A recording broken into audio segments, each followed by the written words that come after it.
হরে কৃষ্ণ, রাধে রাধে জানাই সকল বন্ধুদের। তোমাদেরকে একটা গল্প বলবো বলে আজকে আমার ফেসবুকে আসা। কালকে বাজার গেছিলাম, আমাদের তো সামনে আমলাশুলি বাজার।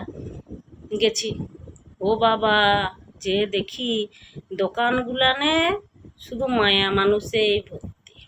আমিও মায়া মানুষ, কি কিনবি লো? বলছে এ দিদি চুড়ি কিনবো।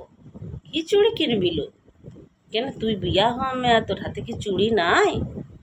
হ্যাঁ দিদি আছে। আমি তাহলে কি চুড়ি কিনবি? বলছে সবুজ চুড়ি। আমি বলি ও বাবা, তাই দোকানে এত ভিড়? বলছে ও দিদি তুমি দুটো পরো। আমি বলি আমার লাগবে নাই। বলছে কেনে? আমি বলি না লো আমার লাগবে নাই।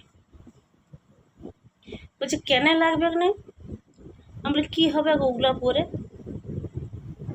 বলছে কেন শ্রাবণ মাসে সবুজ চুড়ি পরতে হয় বাবা, নাকি না হলে রুষ্ট হয়। আমি বলি ও বাবা, কোথায় লেখা আছে? আমি আমার দিদিমাকে দেখি নাই, ঠাকুমাকে দেখি নাই, আমার মাকে দেখি নাই, কোথায় লেখা আছে? আমার তো জানা নাই। কোন বইটা লেখা আছে আমাকে একটু দেখাবি তাহলে। বলছে তুমি জানো নাই? আমি বলি না। বলছে হ্যাঁ ফেসবুকে দেখাচ্ছে। বলি ও, ওই বুকটায় লেখা আছে? আমি এমনি অনেক বই পড়িয়েছি জানি, তো ওই বুকটায় লেখা আছে বলে তো আমার জানা নাই। তাহলে ওই বইটা কিনে আমাকে পড়তে হবে। ও বাবা, এদিকে হাতে শাখা পলা নাই ওদের, মাথায় সিঁদুর নাই, এখানটা একটু রয়েছে আবার এরকম ঢাকা দিয়া, আবার মাথায় ঘোমটাও নাই। এদিকে হাতে সবুজ চুড়ি পরবে মহাদেবের লিয়ে। এই হচ্ছে কলির জীব আর কলির কেষ্ট। ইয়াদেরকে নাকি ভগবান কৃপা করবে সবুজ চুড়ি পরলে।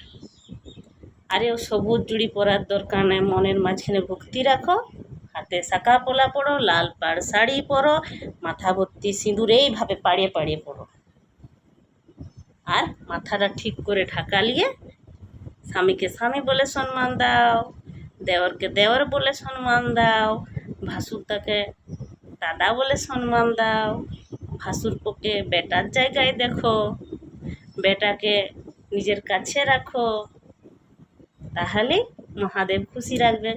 আর সংসারে সবসময় ঠেলামি মারলে মহাদেব খুশি রাখবে নাই। হরি বল।